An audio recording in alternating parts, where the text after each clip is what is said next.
Bonjour, bonsoir à tous, coucou mes amours, mes chéris, contente de vous retrouver cette semaine pour le mot de la semaine.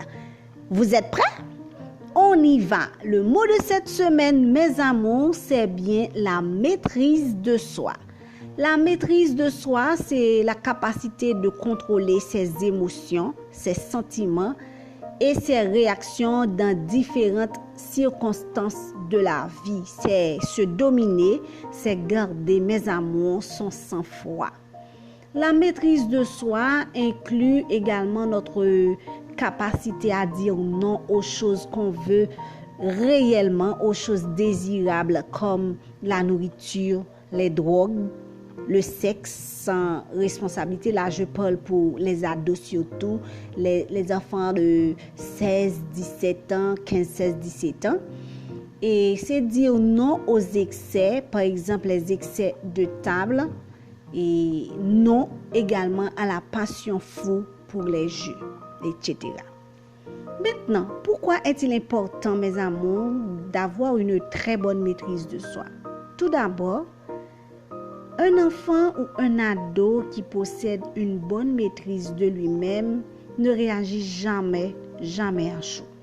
Il sait se contrôler, il garde son calme, il réfléchit avant d'agir.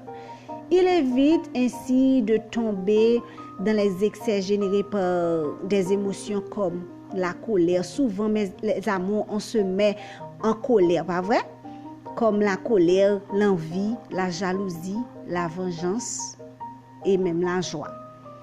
Un enfant qui ne se maîtrise pas, mes amours, peut être agressif, dépressif et irresponsable. La non-maîtrise de soi peut également entraîner chez l'enfant, bien sûr comme chez les adultes, l'alcoolisme et la boulimie. Angela Duckworth, une psychologue, a fait une étude qui montre que les enfants qui ont une bonne maîtrise de soi ont moins de problèmes de santé. Parce que la maîtrise de soi nous rend plus épanouis et plus heureux dans notre vie.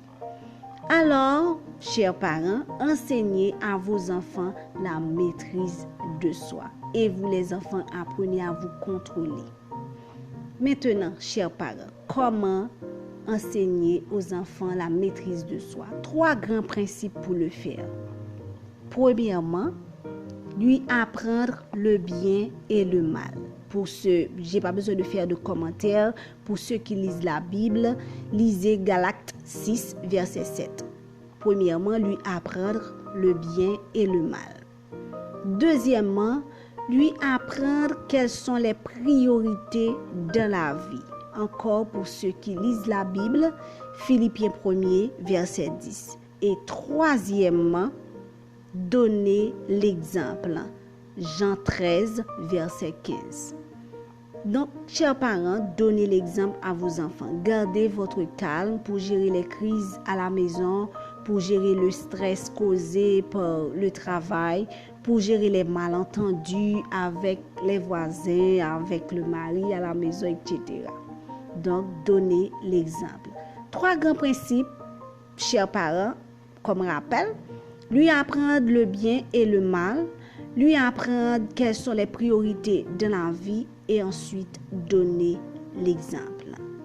J'espère que la vidéo vous a plu, mes amours, mes chéris, mes chers parents. Je vous donne rendez-vous pour la semaine prochaine pour un nouveau mot. Je vous aime, je vous dis à bientôt. Bye bye.